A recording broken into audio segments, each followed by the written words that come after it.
Welcome to the Frequently Asked Questions podcast. Wait, whoa. No, we got going on the laugh, man.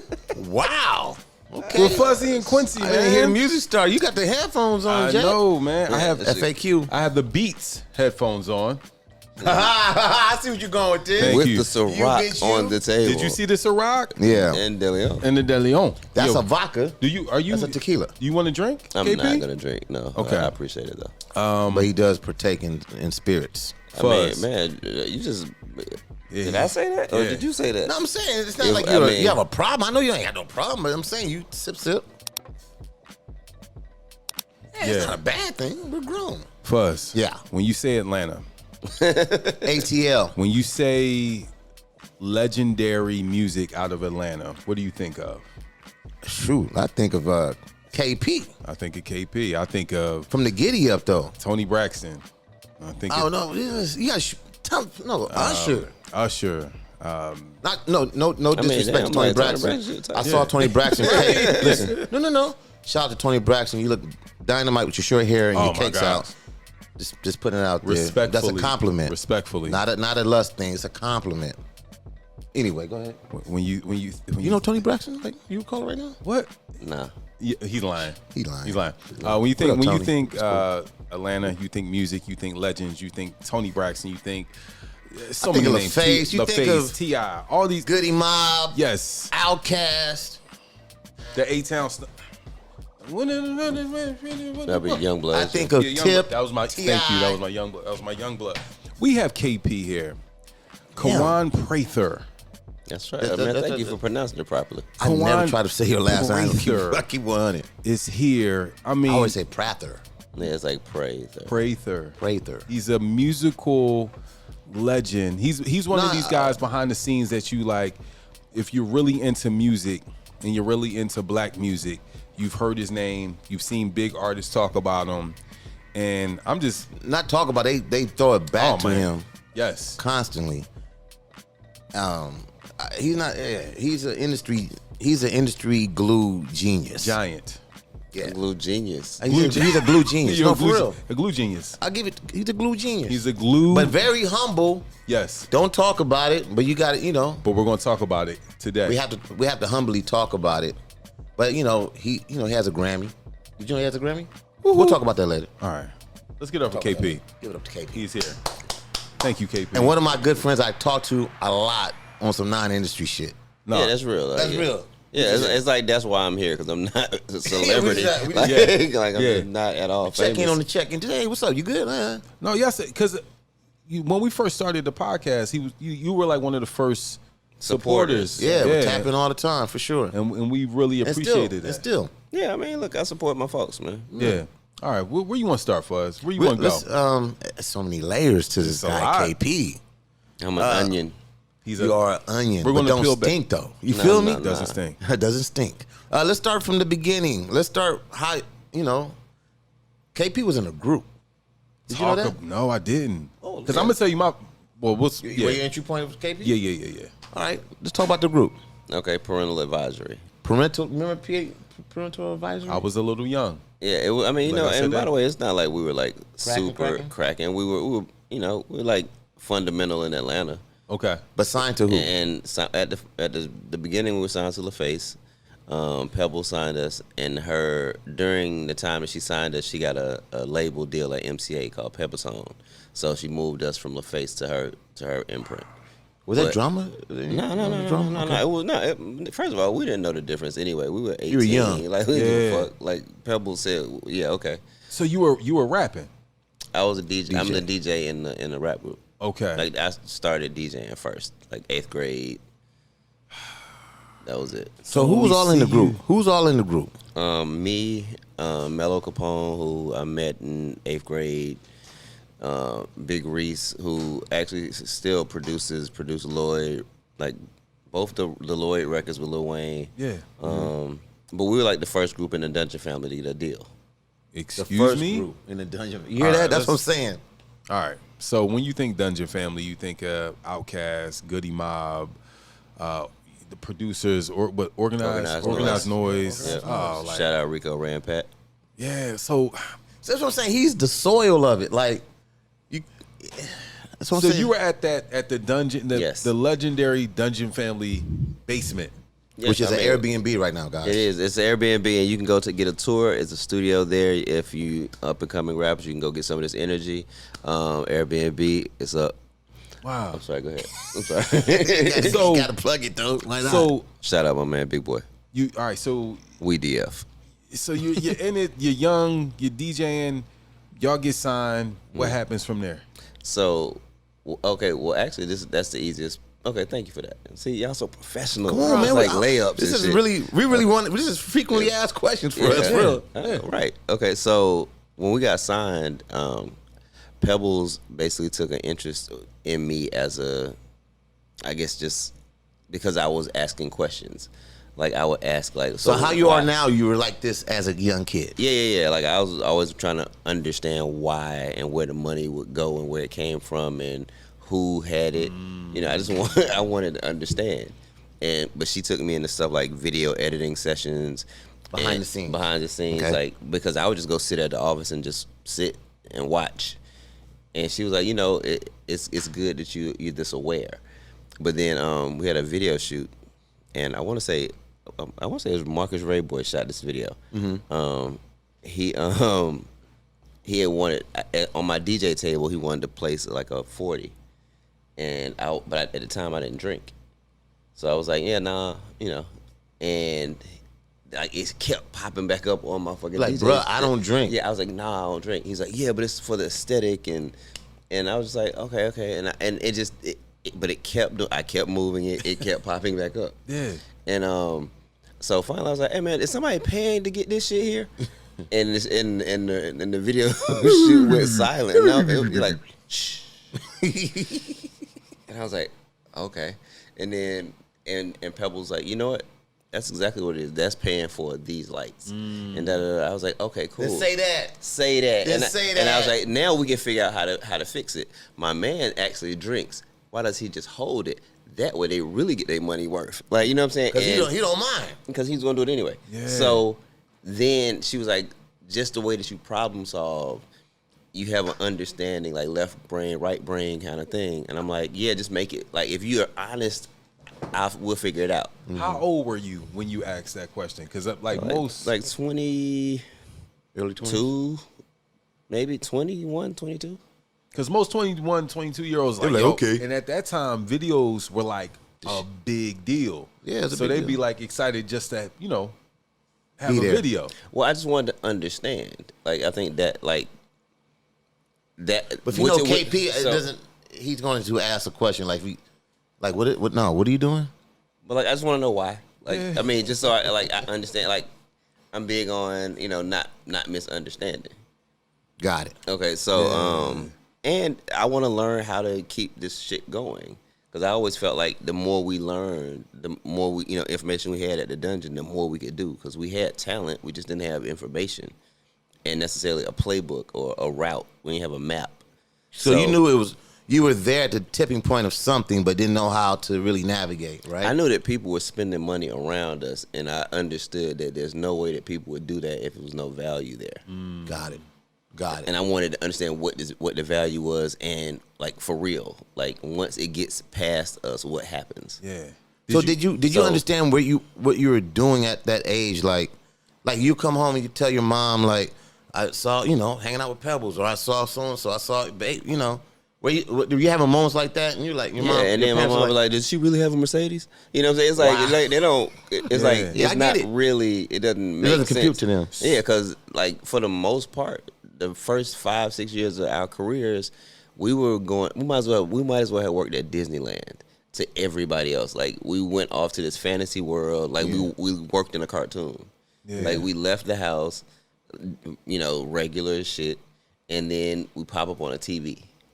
cracking In Atlanta in the 90s when this wasn't normal. Like it wasn't like anybody could just be seen. Yeah. Like somebody had to say okay. So you didn't come from a musical family. It was just like No.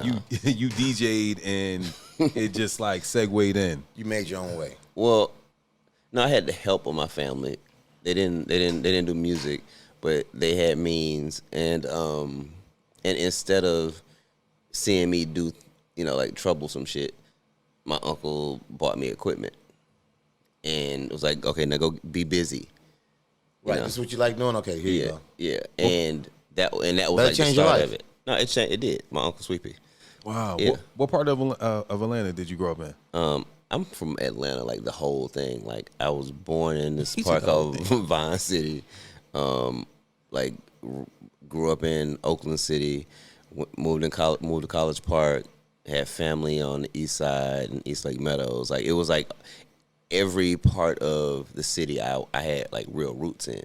Got it. So it's weird because when I think about it now, it's like it makes sense in the A&R of it, of my the way my brain works. It's like I'm comfortable wherever, because it's like, you know, it's just I found out early there's common things about each hood that I went to, each family's house. You know, it's like the learning how to adapt. Yeah. And you know, and just see what's important in the room. Got it. That's great. So, all right, go back to the dungeon, right? So, Which dungeon is family. important for hip hop, not just for Atlanta. I'm trying to tell you, Dungeon family is important for hip hop. Yeah, yeah. Like, Am I right? Am I saying it right? Yeah. All right, cool. Did you see it though? Did you see like, okay, Dre, Big Boy, they got something crazy, but you know what I mean? Actually, no, I can say yeah. It was like that. Like we were the first group to get signed, right? Okay. So From PA, we got signed first, and from the moment we got in, okay, like I remember the first meeting we had. They were like, "Well, who do y'all want to produce y'all?" And we were like, "Well, we got our own producers, Organized In-house, Noise, right?" And they're like, "Well, you know, we know KG, and we know like Naughty by Nature. Like our group was 2 rappers and a DJ."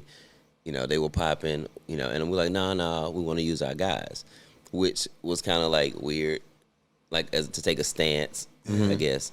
But then Pebbles met them and was like, yeah. But she already had met them in a different setting, but once she heard what we were doing at the dungeon or what everybody was doing, she was like, it's something special. And I just believed her because she had a Range Rover. Damn. Wait, so you trying to tell me single-handedly Pebbles kind of like took you guys in? Yeah, like Pebbles is the person who signed TLC, right? Yeah. Based on being at the hair salon in the hood where Tion worked and was like, she's fly. Pebbles out here active, Jack. And Tion is like my big sister, who is the person that said, you know, hey, we're doing a video. Won't y'all come down to the video set so y'all can be in it? And when we got down there, that's how we auditioned. Me and my guys, we auditioned for Pebbles at their video audition for Baby TLC? Baby. Yeah, that video was, man, that was on music. Was that The Box? Yeah, The Box. All the time. It was pretty much everywhere. Like, Yeah.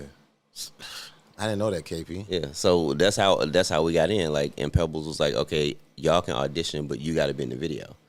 So I'm like, all right. Bet, easy call. I mean, well, what's funny is, You did it anyway. I would have not necessarily though, by the way, because I wasn't really understanding. But what I got was I understood that was a trade. So you're like, all right, I'll be in this video. Like think about it. This is the Okay, '90s. We just FYI, let's not act like it was popping. Like people were in videos. So Yeah. I don't know what that means. You know what I'm saying? Like the first thought I had was, damn, I'm gonna be like seen, but I ain't gonna have no money. Like I started thinking shit like that. Like I'm like, man, who want to be famous? I'm fake flossing. That's crazy. But- Because a lot of people didn't think like that. No. Yeah, like, well, yeah. People don't think like that now. Oh, okay. No, I'm just saying, like, people want to be seen, but like, all right. Hey man, you know, famous is expensive as shit. It costs. Like to look cool every day in different clothes.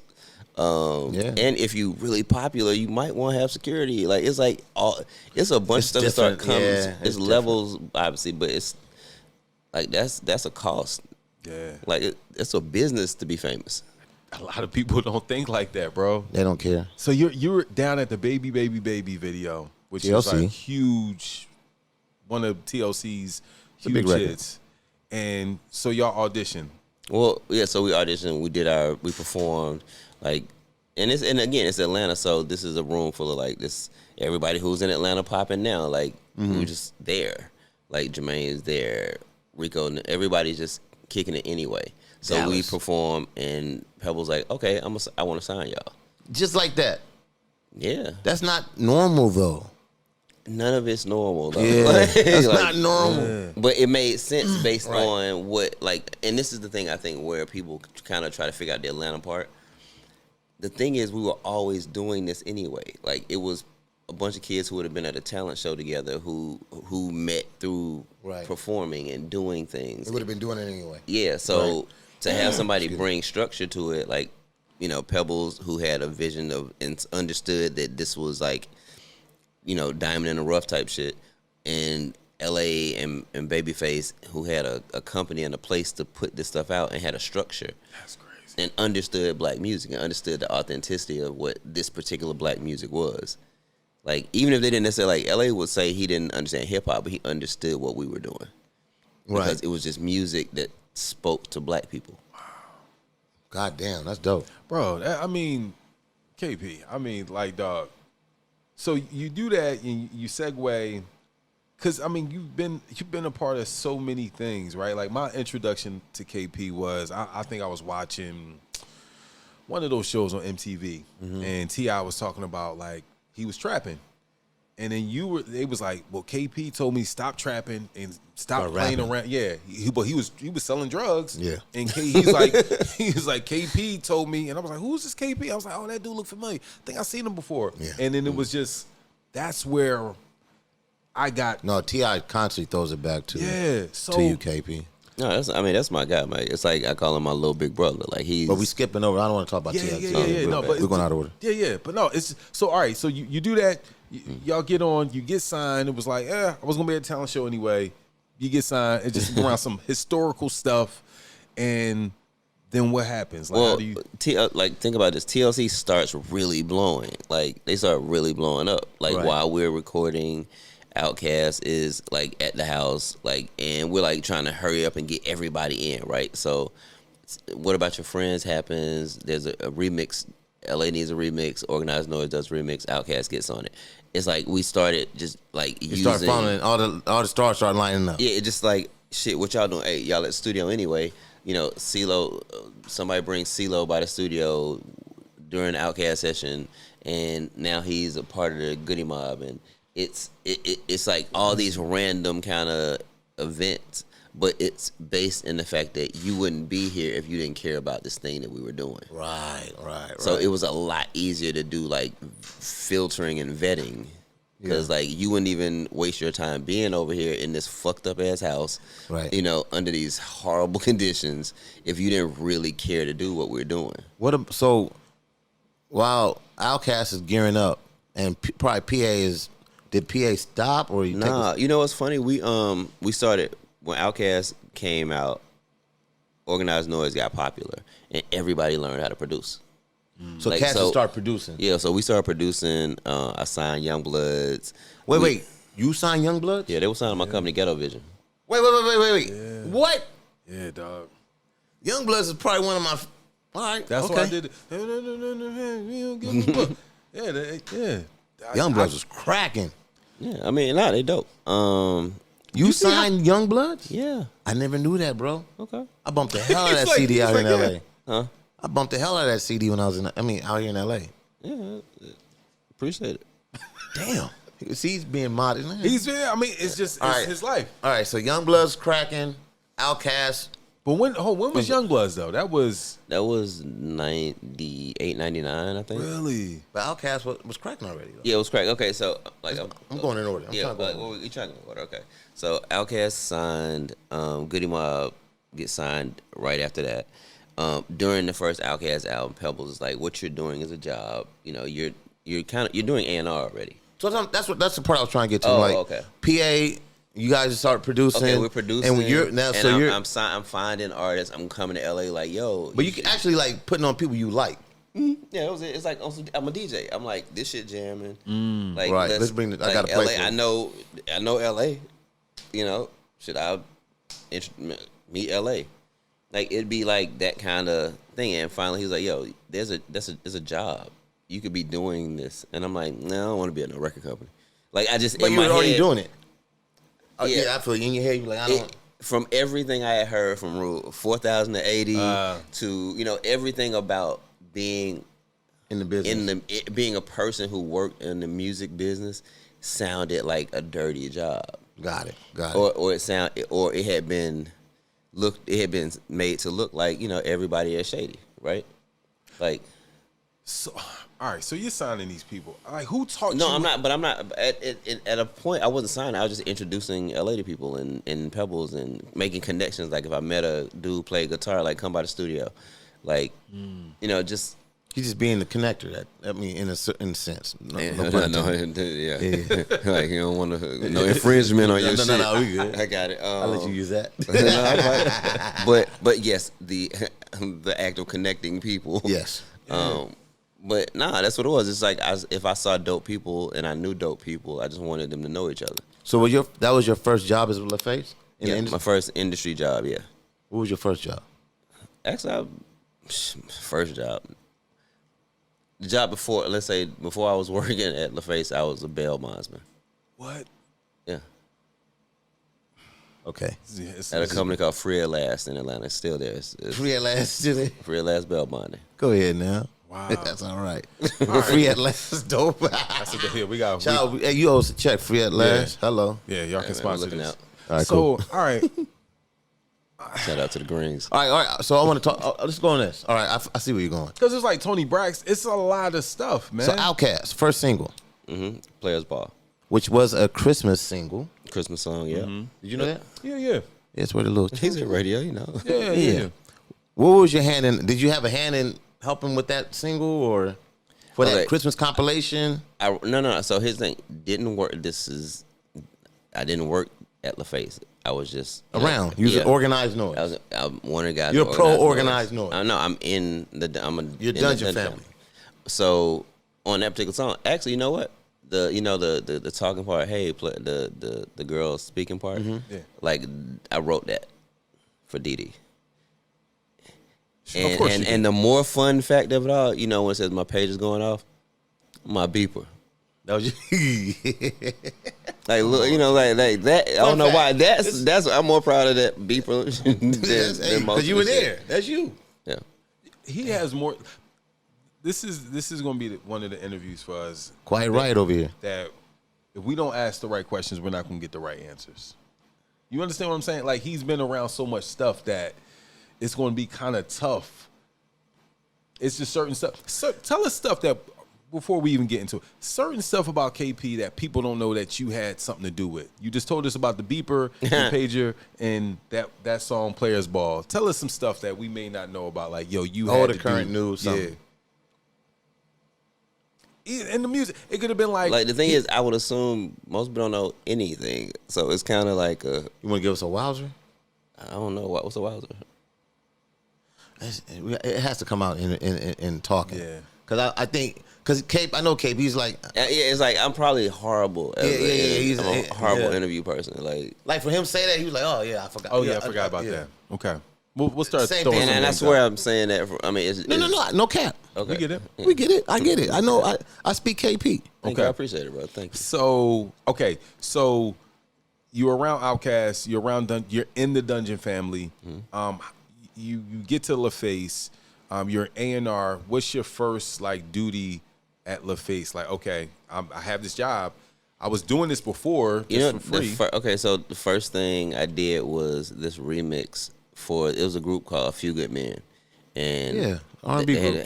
they had a song called Have I Never, and it was a Babyface and Daryl Simmons. It was one of those ballads, and it was kind of just there. It wasn't doing much, and they were trying to figure out what to do. And LA let me do a remix to it, or find a remix for it. So I went and got my homeboy who I met on the road, Thrill the Player from 69 Boys, and got him to do because it was a ballad. I was like, make it a bass song, and he took it, flipped it, made it this bass song. The 69 Boys got on it, got on the radio, and LA was like, man, that was amazing. What was that? And I'm like, just something that we used to do in high school. It's DJ Edward J. He had this mixtape shop, and he would sell mixtapes where you mix fast bass songs to Keith Sweat and R&B joints and DJ Smurf, who's Mr. College Park. He would do these tapes. So I was like, I was just doing some high school shit, and what you was familiar with. Yeah, that made sense to me. Yeah. And that was one of those things where it was like it gave me the confidence to just stay on my natural path, right? But then I ended up doing the bass compilation at LaFace with the song That's Just My Baby Daddy. You know, like that. Just my baby daddy. Yeah, it was like hilarious. Yeah, but super successful, but it also, that song was the song that made me realize that I wanted to I love the song, right? It was jamming. I thought it was fun. It was whatever, right? Mm-hmm. But it made me understand the reach of like how infectious, if something is really catchy, how far it can go. And I recognized it because I remember going to the record was big. It might have been platinum by this point, and it was one of my first little things. So I'm feeling like I got a chain. I'm successful A&R at this point. Right. And I went to my grandma's house for like some Labor Day, and one of my little 4-year-old cousins walked by singing the song, and I felt like I sold crack. Hit in the moment, and I was like, it's mainstream. It's like it's big like that, and they like their cousin's not singing because it's you. It's like they sing because that's in the world, bro. She's 4. Yeah. And I'm like, ooh, and it was like I saw her grow up with a baby daddy, like 5 kids, and it was like all in this moment. He's like, and I was just like, damn, you know what? Okay, not that it's nothing wrong because the song is jamming, right? But it was like, okay, you know what? If we can do this with it, let's see how much we can do. Like I felt like let's put more substantive things in it, but using the same stuff because it's like it's still real. Like I don't by any means think that it needs to be clean, whitewashed or whatever, any of that kind of perfect, but make sure it's a balance. Like you get, like when you talk about Players Ball, it's a Christmas song, but it's really talking about how poor people deal with Christmas. Yeah. And we still trapping, we still doing everything else we got to do. The same thing we would have did Christmas Eve and the day before Christmas Eve, we still got to do because we don't have it like that. And just figuring out how to weave that kind of stuff in music. Yeah. Oh man, listen. That's big. No, dude. So all right, so what was that when you saw the Baby Daddy record? What's the we need to be a little bit more substance. What was that record that you now was like, okay, I got to do that with this one? And I don't want to. Okay, I might have said I might have put too much on that, but it wasn't that. Because I felt like we were already in the process of doing that kind of music too. We were doing Outkast, we were doing Goody Mob, we were doing. I was just now starting to do Usher because of A Few Good Men thing, and LA was trusting me with more stuff. But it was just the fact that I understood now that we have the reach. Let's use it properly. You know what I want to do? If people are watching or listening to it right now, what does an A&R do? Because a lot of people aren't in the music industry. On the duties. That's a good question. Okay, I give you my the real answer though. No, I give you my thought. I think what an A&R is supposed to do is be able to help cultivate, develop, and or assist in bringing like access to talented people to get them to the next level. Okay, that makes sense. So, if I'm Usher and KP is my A&R, what do you do with Usher to bring his talent up? Like that's what people, Okay, so in the specific case, right? So when I got involved, Usher had done. He already did the first album. Yeah, he had the first album, which Diddy was really heavily involved. Yeah, he produced it. It was it's like he put a lot of development time in Usher. Yeah. So love that video with him on the low. Can I get with it? What? Yeah. So here's the thing. Shot in L.A. Yeah, so here's the thing. All those things are the reason why I just didn't enjoy I didn't enjoy Usher at that point. Really? Because I'm like, I understood that he was from Tennessee. I understood that I knew him from being in Atlanta. And all the things that we were seeing, like, it looked like a kid from somewhere else. And even down to stuff like the fact that the first single was Can You Get With It from a 14, 15-year-old kid. It's only a sexual thing. Got it. It's kind of overshooting the people who you singing to. So it just didn't make sense to me. It was like, okay, how do you make that make sense? So you got involved with the second album. Yeah, so which is the name? My Way. My Way. And so what my job was to figure out how to crack the code. And for me, it was like, okay, my homeboy Jermaine, he did Crisscross. That shit worked. They young. It blew up. Let's You putting two and two together. Yeah, let's just run that send up. him over there. Bruh, you're responsible for Jermaine Dupri linking up with Usher? Responsible be sounding so like super deep, but it's like But it was one of your ideas. it was a conversation. It's like, okay, what do we need to do? And he had worked with everybody from Joe to Devontae. Like it just made sense for Atlanta. I was just like, he know how to make songs. Like Crisscross worked.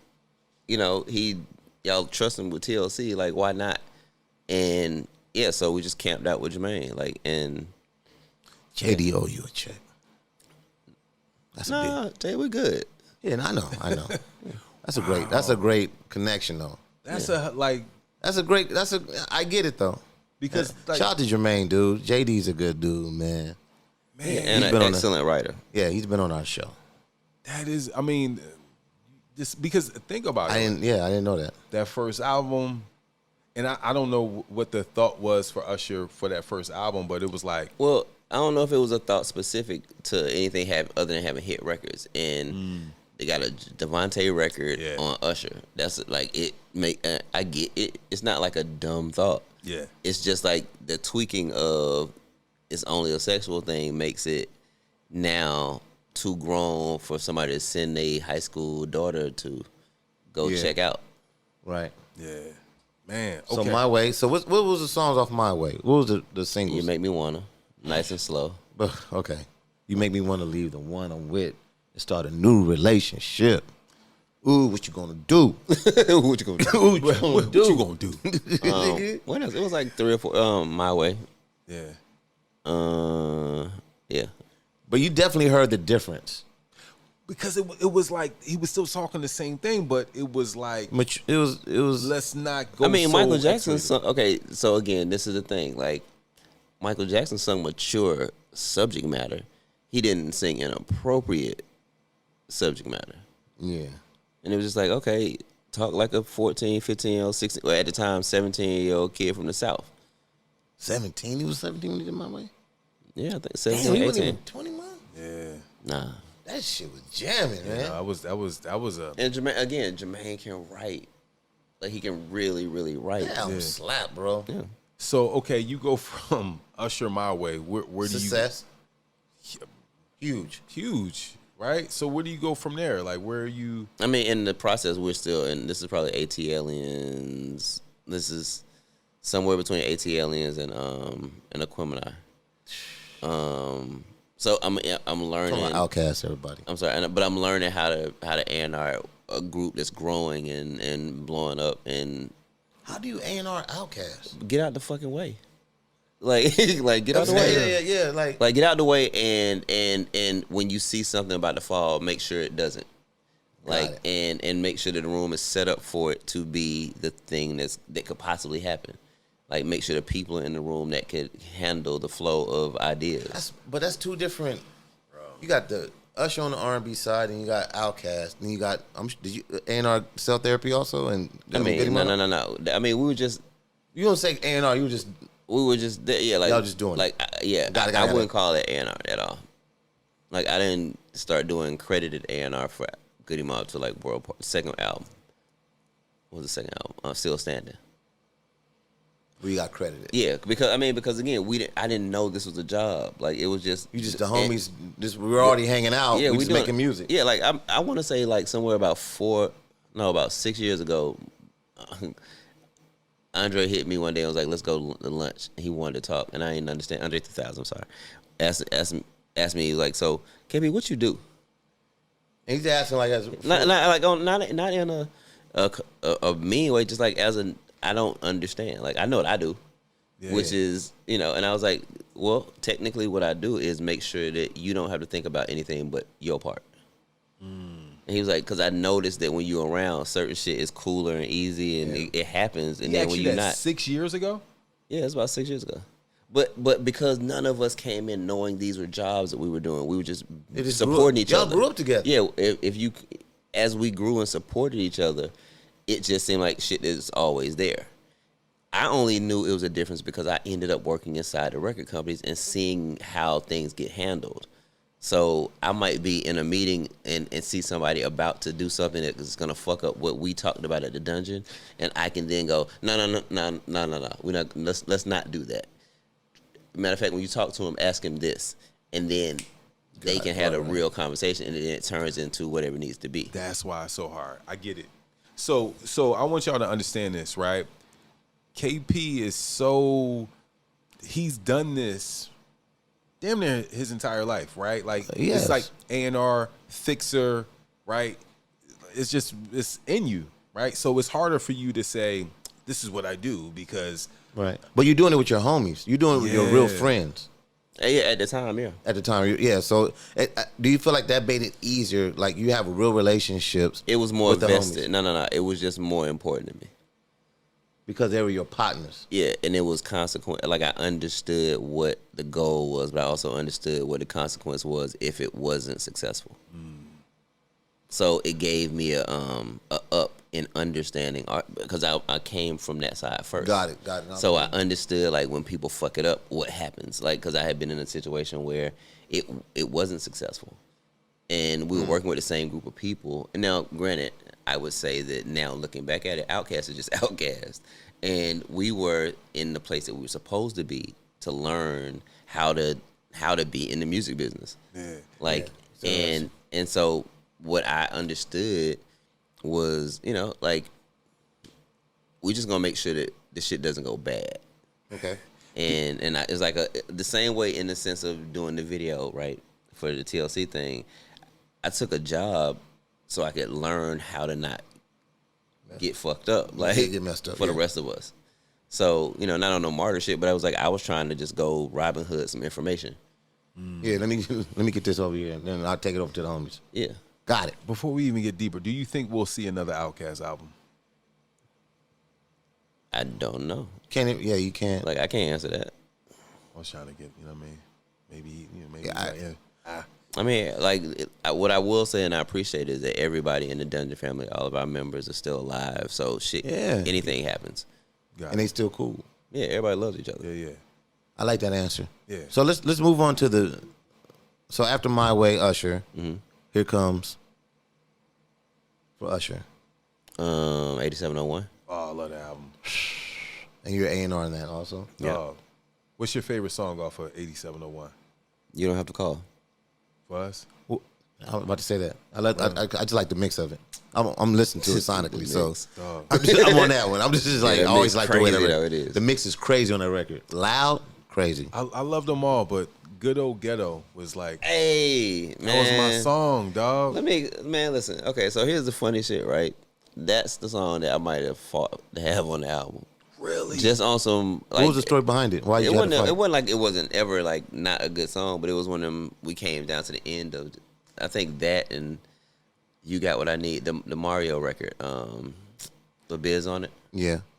One time for Biz. That record we had like I cut that on Usher first. Like we cut that and it just didn't fit. And but we were coming down to the end of it and I was like, man, that record is jamming, but it's Good Old Ghetto though. Like it just feel ignorant. It feels like a spades game. I love Good Old Ghetto. That was my one. Like word for word.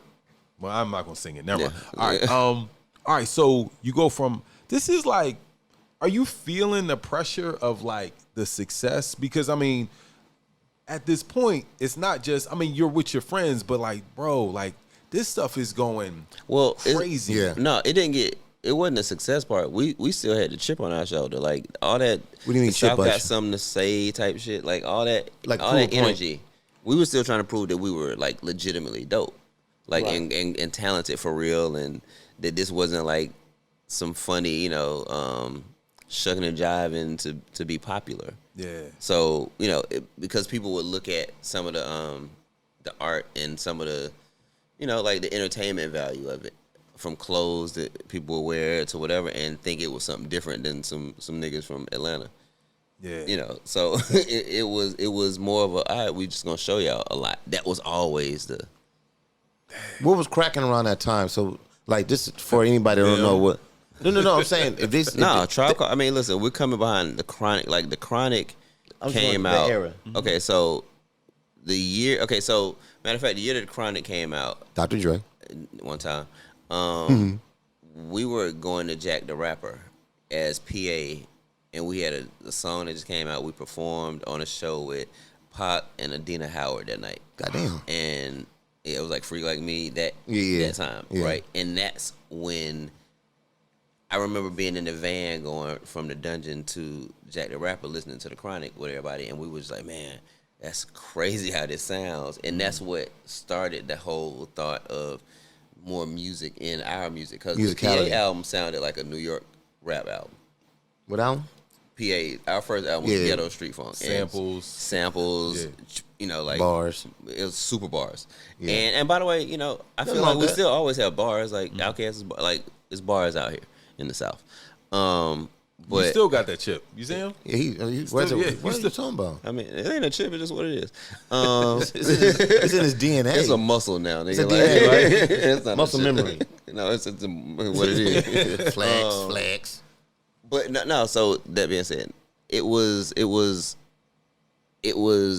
New York, LA. That was it, and Miami for us. Matter of fact, it's the year of the clash at Jack the Rapper. Yeah. Okay. Classic. Yeah, so it's almost like out of that, like we saw Tupac and we saw all these things happening and recognized that the only way that we were going to be able to do anything was to be more Southern, because we weren't going to be more New York or more West Coast than these niggas who were from New York and the West Coast. So it was finally the thing that clicked because we saw it up close.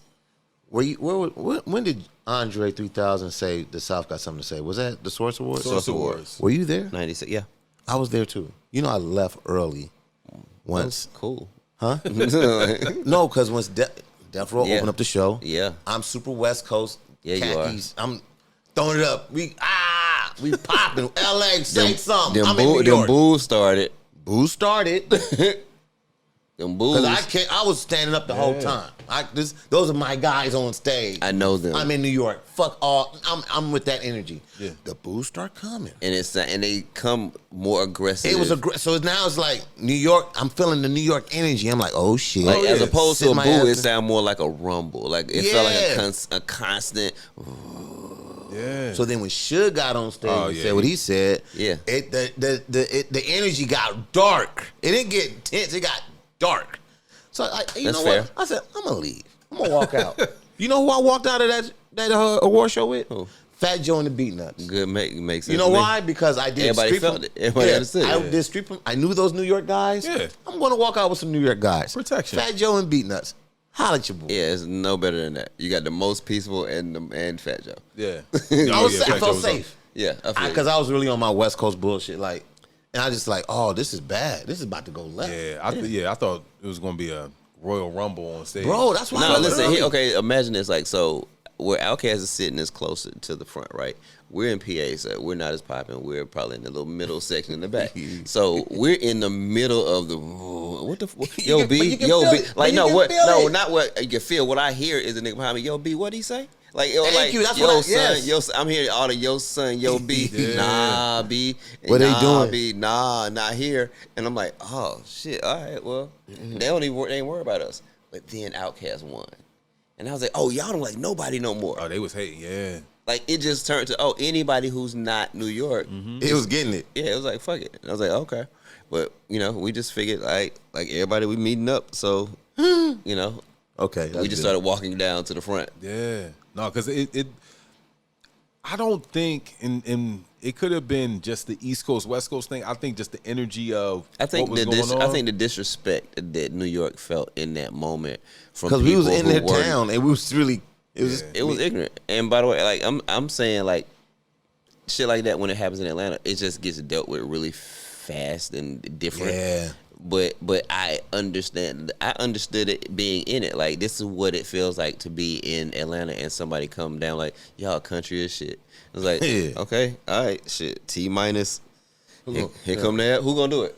Yeah. That's what it felt like. Yeah. Nah, but it's crazy because that was maybe like the beginning of the shift.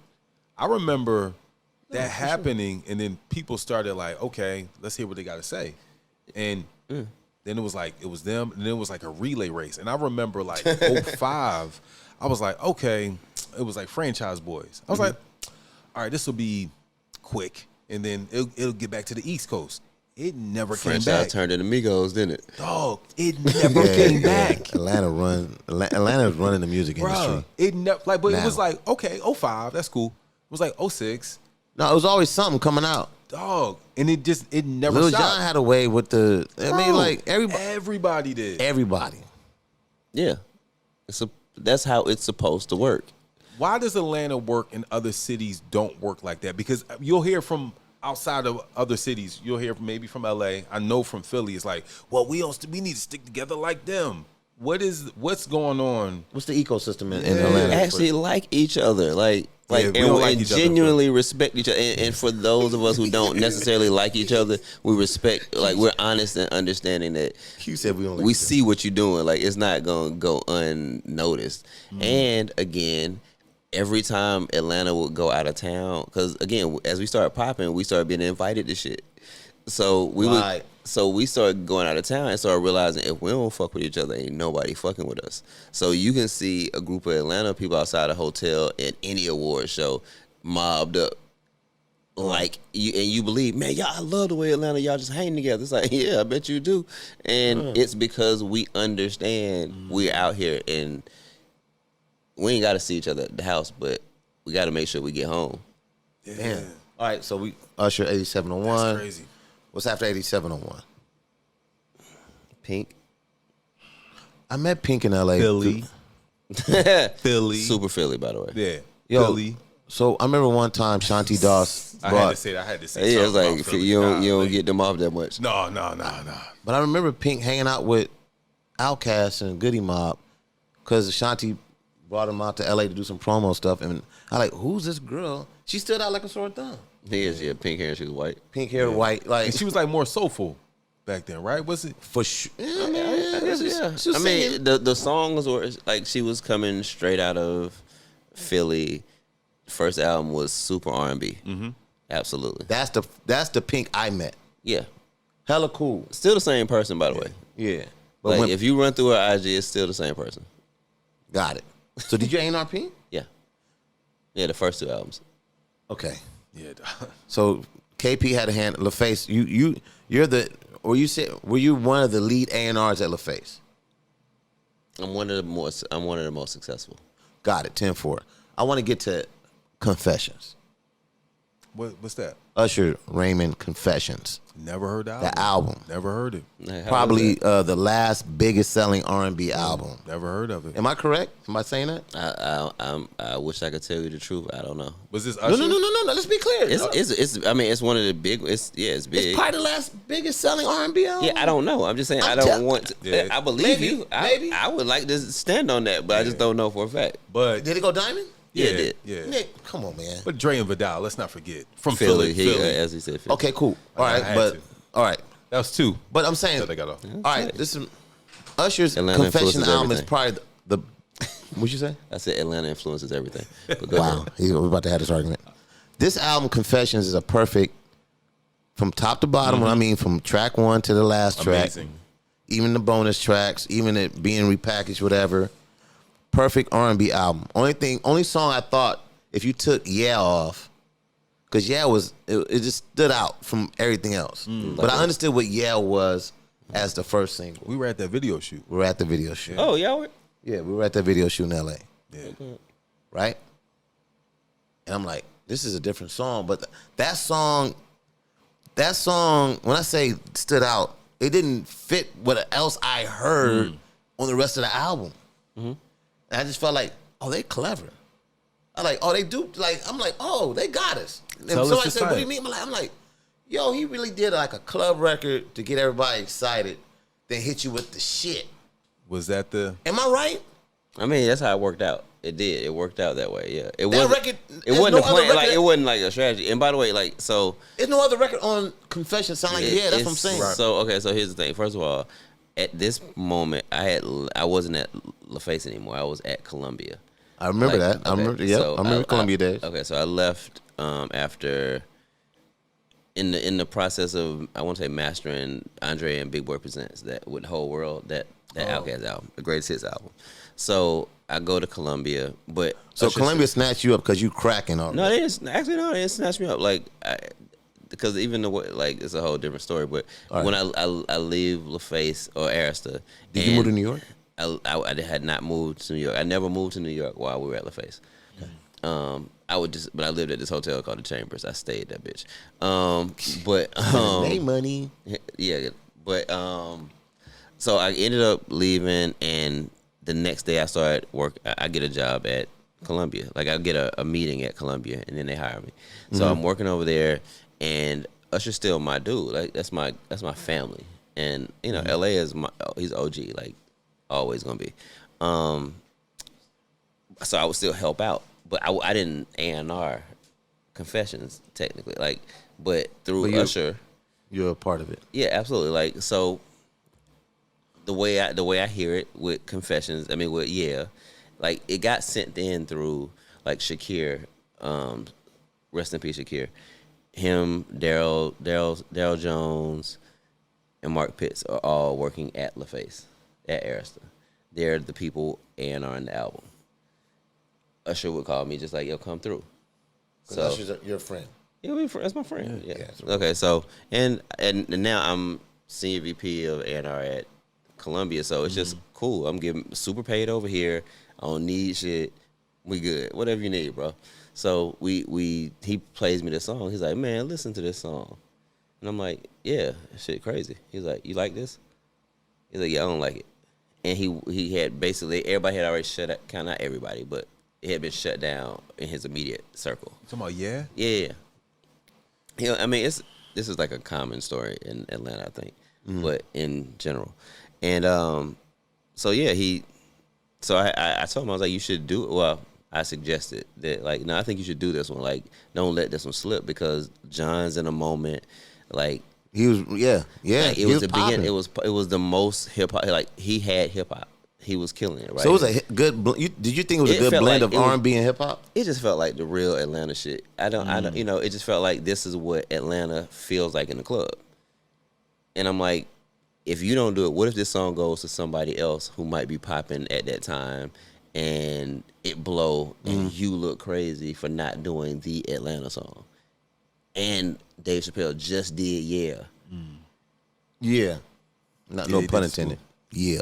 Yeah. And so, it was that kind of. Got it. That thing. Oh, okay. So then he was like, there's a KP story I heard just recently. It's funny. It was when you were at Columbia.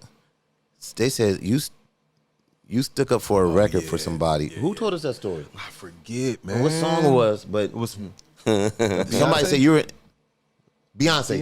Beyonce. They said single-handedly KP. Maybe Sarah told us. Somebody told us. Nah, it was some. Yeah. They were like, no, it was Sarah. We were talking about boom. Shout out to Sarah's dude. Our producer. Was her? Yes. Yeah. Shout out to Easy. They said, Easy. Tommy. Oh my God, Easy. So Easy said, no, KP stood up for this Beyonce record. And it was, what record was it? It's so suspenseful. You know what the record we're talking about? Crazy in Love. Crazy in Love. Yep. Shout out to Rich Harrison. 1000%. They were like, no one heard it. You like, y'all crazy. Tell us about that. So you hear Crazy in Love. We're in an A&R meeting, and it's just it's like a big A&R room. It's like the head of Columbia. It's like it's the international A&R meeting. And I hear that record. I mean, because listen. Okay, so yeah, I don't know. So I'm lucky. I had heard it in an incarnation before that Rich had without Jay-Z, and it was just like him singing melody. And I was like, Rich Harrison is a producer, and he writes. Anne-Marie. Yeah. If you love Anne-Marie, you love Rich Harrison. Yeah, you do. All right, cool. So he had played me the song, and I just remembered it. So when you heard Beyonce on it, you were like, oh, I know what this is. Yeah. So then we get to the meeting, right? And they're playing what would have been the singles. They were talking Naughty Boy and like, is it Naughty Boy? Something Sean Paul. Yeah. Like that should be the first. It became single. a single later, but it was a single. But I just asked in the meeting, like, hey, what happened to the record, the Rich record? And they were like, "Hey, it's cool." I'm like, "Can I hear it? Can we hear it?"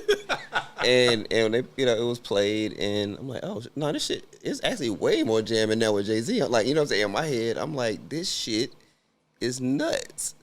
But I recognized that nobody's reacting because nobody knew if they were supposed to react because, the head of the company is in the room, so they don't know where he stands yet. Yeah. They was afraid to speak So they just up. wait. Everybody's just waiting. So People waited. Yeah, people waited. on Crazy in Love. Yeah, and so, the record plays, and I'm still like, I'm like in it, like I'm nigga in it. Like, oh my God, this shit crazy. And I open my eyes to see. No, you're the only one in it. You're the only one in it. Oh. And I'm like, oh, y'all nuts. And somebody from another end of the table said something like, yo, it's not urban. I'm like, it's a go-go ass sounding record, a Shy Lights ass sample. A bottom end in it. It's a fucking Jay-Z rapped on it, and Beyonce is singing it. I'm like, what? I'm like, if this shit ain't urban or black, I don't know what y'all want. Yeah. And they're like, but Sean Paul's hot right now. What? And I remember like Jay-Z ain't? I remember throwing a pencil at somebody. And whoever said it, I just remember like I had a pencil in my hand and they were at the other end of the table. I was like, shut up. And it was like, but it was at my most not understanding of label politics. Yeah, corporate politics. Like, but I still it didn't matter. Did Beyonce know that you stuck up for that record? I don't know. So I'm gonna call Beyonce and ask her. So after, no, I don't have Beyonce's number. No, I'm like, that's tight. So yeah. So when you said what you said, you threw the pencil. Were they like, okay, I think KP's on to something? So then the head of the company at the time, Donnie Einer, called our the dude who did Mix Show, Footy, one time for Footy. He called Footy over to the office, called him to the studio, played it, and Footy did the same shit I did. And he was like, yeah, makes sense. He was like, yeah, give it to me. And literally gave it to him, and that night Footy took it to Flex, and that shit played for like 30 minutes. Boys and girls, this is what I want to say. I want to say this real quick. Love me. Let's look at KP, right? And he's been around a lot of stuff, right? He's still around a lot of stuff. Yeah, he's been around and he's doing a lot of stuff, and he's so humble. But I feel like right now we're in this time of like, man, look at me, look at what I did, and he's not that way. Never have been. And but it shows you the longevity. But because maybe if he was that way, he wouldn't have been around. You know what I'm saying? Like I feel like we're in this space of, see, I did that for you and I did this, and he's still not even taking credit. If you go back and listen, he's like, well, no, I was around it and a little bit of this, and he's telling the truth. But I mean, let's talk about let's talk about what you're doing now with Pharrell Williams and I Am Mother. Okay, head of music at I Am Mother. And currently. Yeah, currently. Which again, one of them jobs like I don't know what that means. Pharrell is music, so I don't know if it's head of Pharrell. I don't know. Yeah. No, so where did the relationship? How did you and Pharrell? Usher, probably. Actually, am I right? Yeah, that's how. I was like, I just had a duh moment. Duh. Usher. No, that's how we first started working. Yeah. So you guys always had a respectful. What's up? Hey. Nah, honestly, the first time we met, we were cool as fuck. Like we hit it off. Yeah, we're friends. Like got it. Fast friends. And I think it was because when we were going through the process for trying to find records, like I think the records I said no to, he was either found it weird or he was just impressed. No one's ever told me no on something like this? Yeah, and I was just like, no, I'm not saying it ain't good. I'm just saying not for, What we doing? Yeah, but what I did want was what was right. Right. So he was, it was like, so we understood there was discernment, and it was like, it wasn't like I was hyped to be in the room, nor was he, but just I was more hyped to be in the room with somebody who was capable. And, and him and Chad were just like capable as fuck, like musically. Yeah. And, so I think he understood my appreciation was for what they were doing and not that they were popping. Got it. How long have you been working with Pharrell? I mean, we've not worked together since You Don't Have to Call. Like, he ended up doing T.I.'s first single, I'm Serious. He did do T.I.'s. Well, not him. I mean, and again, it's like, it's Neptunes. It was him and Chad. But it was Neptunes. Yeah. All right, so now you're at I Am Mother. Mm-hmm. the label.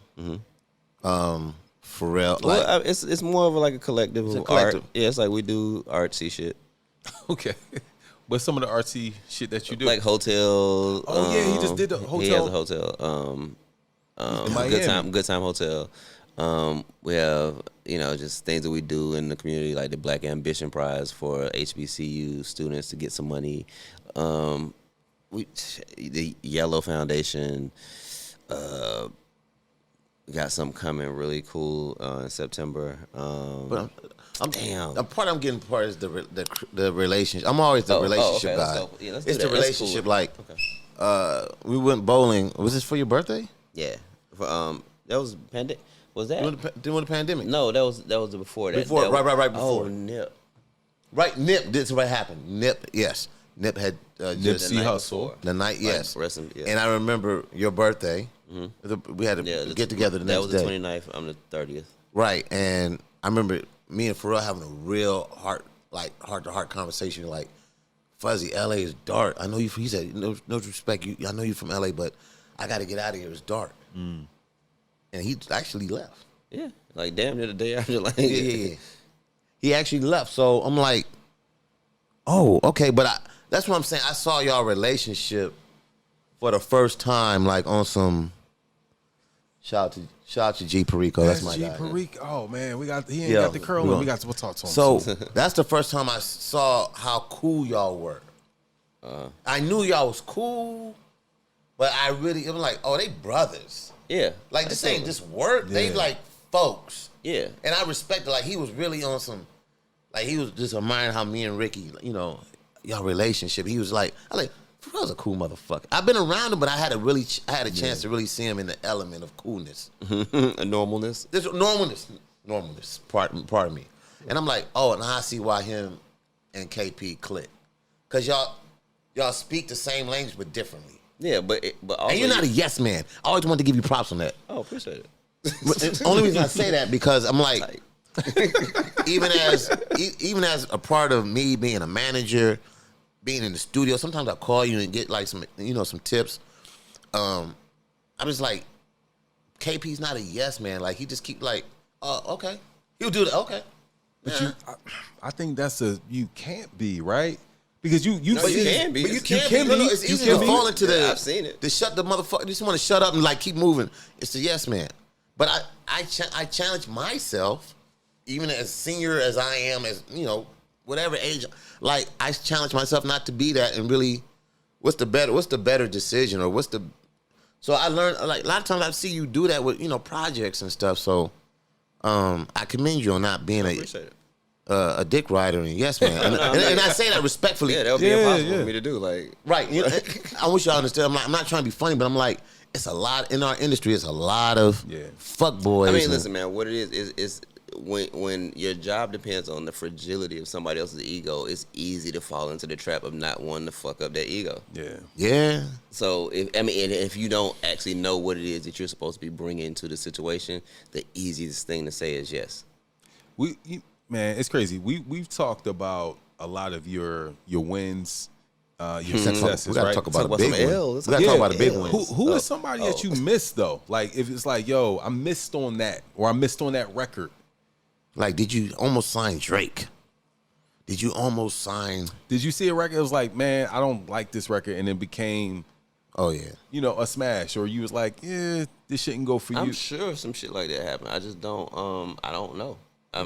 Like I know the stuff I do. I know I like a lot of misses.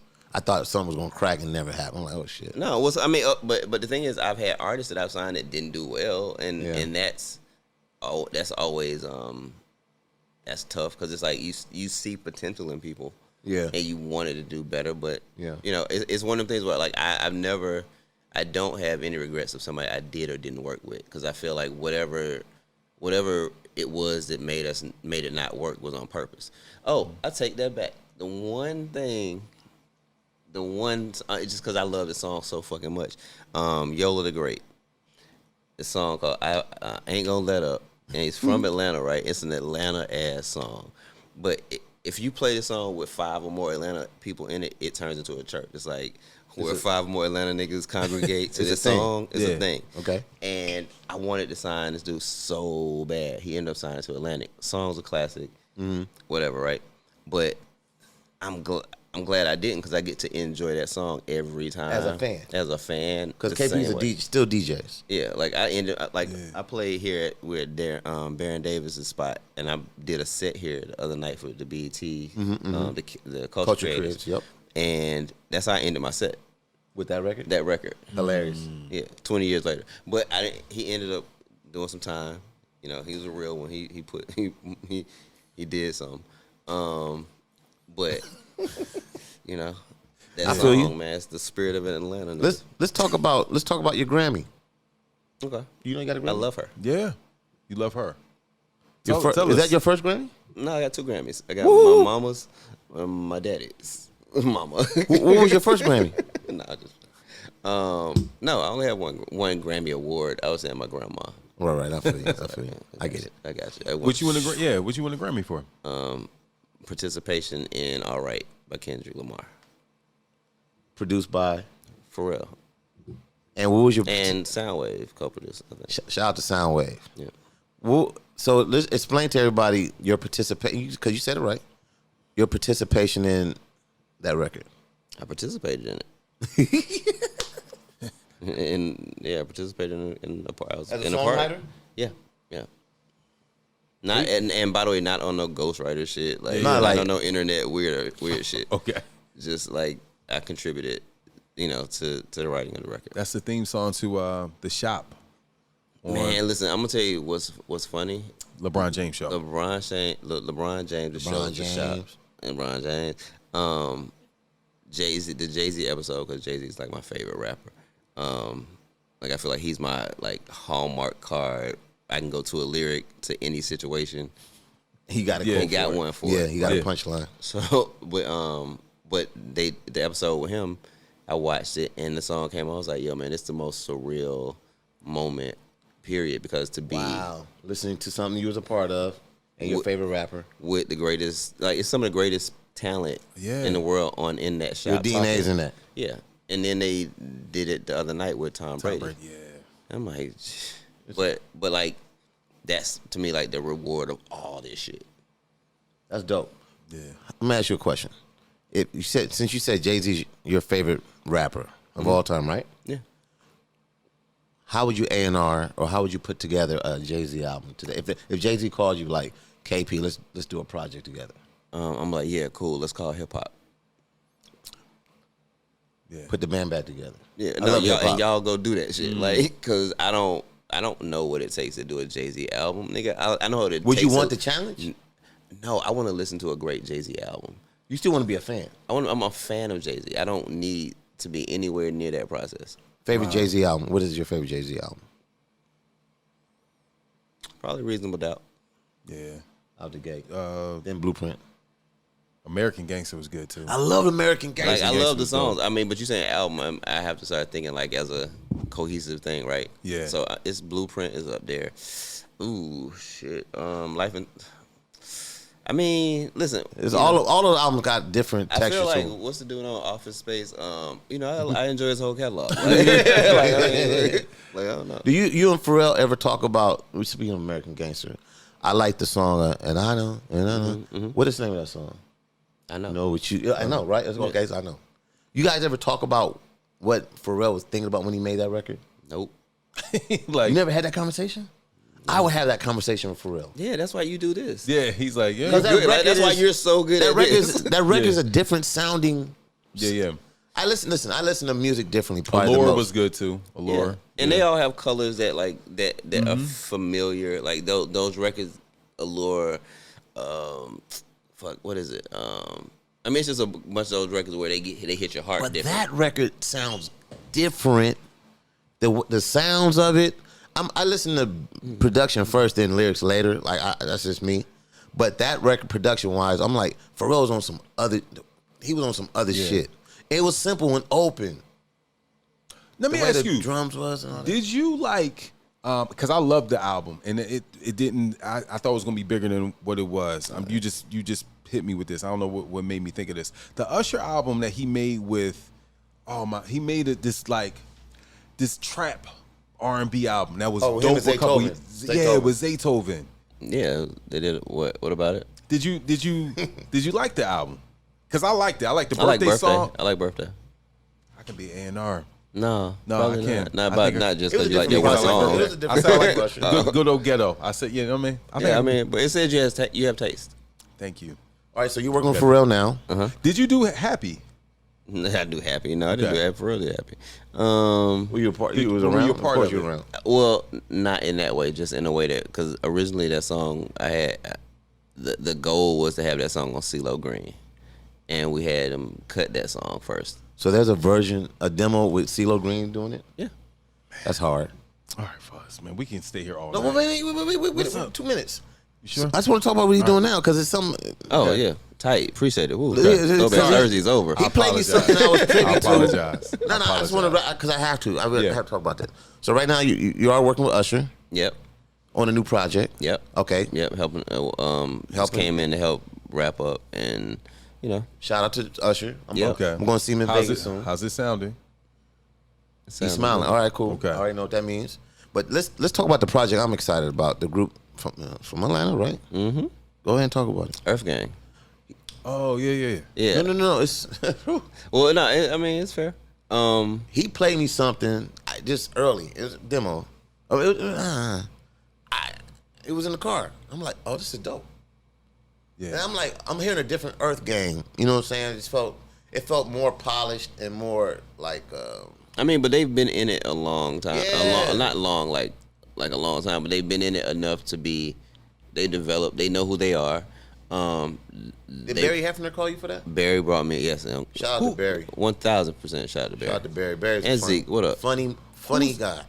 Because their truth is funny sometimes, ain't it? Who can you name the members of EarthGang? Yeah. course you can. Yeah. Yeah, I mean, yeah, I'm just saying. Olu and Wild Great. Okay. You can just call him Ian. You can call him Doc. It's just two guys. They went to college together, right? They did with them and JID. Yes. Like they yes. all graduated. Oh, not graduated. Got kicked out. Hampton. Yeah. Yes. They got kicked out? Yeah, Yeah. They I'll was doing they'll some- tell their story. They was never mind. Yeah, Okay. that was their story. Yeah. But nah, the album is crazy. It's called Ghetto Gods. Be out this year? Yeah. I'm talking about single in September. And it's dope because they have such a different perspective, but they come from the kind of the cloth of what people love about Atlanta. Yep.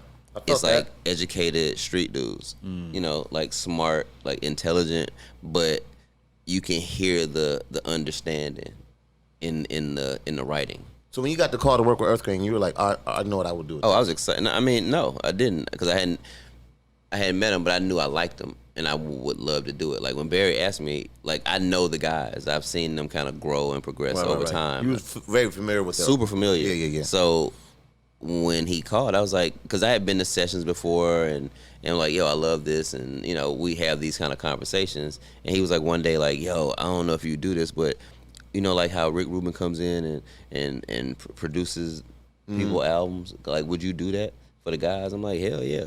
Yeah. Like, and it was one of them things where I hadn't thought of it before in that way, but he was like, yeah, like on some executive producer shit, Got like it. because you understand how to see the whole project and not just a bunch of songs. And the guys, they think like that, and he thought that they would benefit. Well, I think honestly we all benefited from it, because like I get to understand what's important to them at the space that they're at. Got it. So then it's like that's so when you say that I know what I do, nah. But once I sat down with them and started seeing what's different and what's special, it's like, oh, you know what? If you use this more, if you not rely so heavily on this, like, it's those kind of things. Just seeing how to help. Do you A&R outside of music? Meaning like you can A&R see- niggas' lives. No, for real. Because you're like, no, you know what? I think you should. Do you do that? His kids. I'm not his kid, but I'm saying I do with my outside- kids, though. Yeah, you have. We A&R. You should A&R your No, kids. I see him single-handedly do that on a father level. I'm not to answer your shit. Maybe it's No, but I appreciate that, by the way. I think all good fathers should be like our A&Rs. I think Nah, it's different with this dude. So you saying he's a better father than me? Because I'm I saying hope better. you're not saying that. No, just Like, different. It's different. I'm just saying. Because I'm a really good father. Everyone's an A1 father if they're fathering.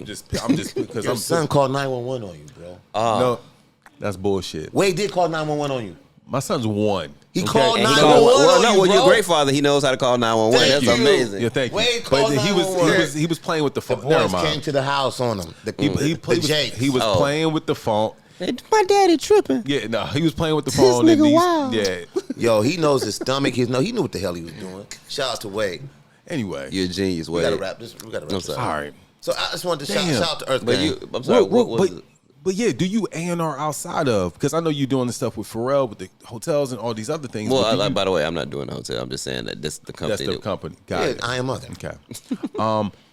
Talk to the camera real quick. If somebody camera. wants to do, Talk to the camera. if somebody wants to do this in their life, like, man, I love what he just said. How can they do? What would your starter kit be for somebody who wants to live this life? Ooh, shit. That's a good Hey, question. Cameron, that's a good ass question, man. Wow. To live this life. Frequently asked questions. Damn. If you want to live this life, you got to be honest, right? And I think if you live your life honestly into the purpose that leads you freely, you end up where you're supposed to be. So I can't tell anybody how to do anything other than to be true. Got it. To themselves, so that other people who are being true in that same space can see you. Like we spend a lot of time trying to put on for people who aren't anywhere receptive to the thing that we really are. And if we just did us, the people who are on that shit would fuck with you. Hey, I love it. It's frequently asked KP, questions. man. This is a whole different Kawan level of Prather, conversation. I feel like I just zenned y'all out. the humble giant. all good. We appreciate your time, bro. That was KP, amazing. where can they find you at?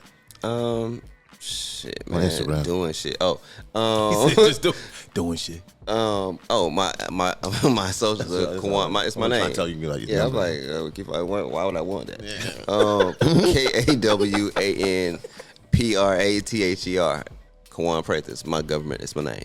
Yo, and you know what? Thank you for supporting us, man. Like, it's been, from the beginning when you were, one of the people supporting. I was like, yo, we got KP. He's like, no, I know KP. I'm like, what? I'm like, man, I remember MTV. So just you supporting us means a lot, bro. Oh, It man, really does. I support dope shit, man. Like, and y'all do dope shit. Like, the professionalism of what y'all do, like, I appreciate. That's why I sit and watch, right? So, like, to me, I appreciate y'all having me. I feel like I'm doing live comments. Nah, come on, man. Like, I got my comments off in real KP time. has one of the without the coolest dogs 15-second delay. Shout- Yes. shout Shout out to to King. King, What's up, man. King? He a cool We dog, see you. man. Yeah. I need to go by and see you. King ain't fucking with you. Frequently asked questions, Fuzzy and Quincy. Check us out. Follow us, FAQ Podcast on YouTube, FAQ Podcast on Instagram. Check us out anywhere you listen or watch podcasts. We'll see you next time.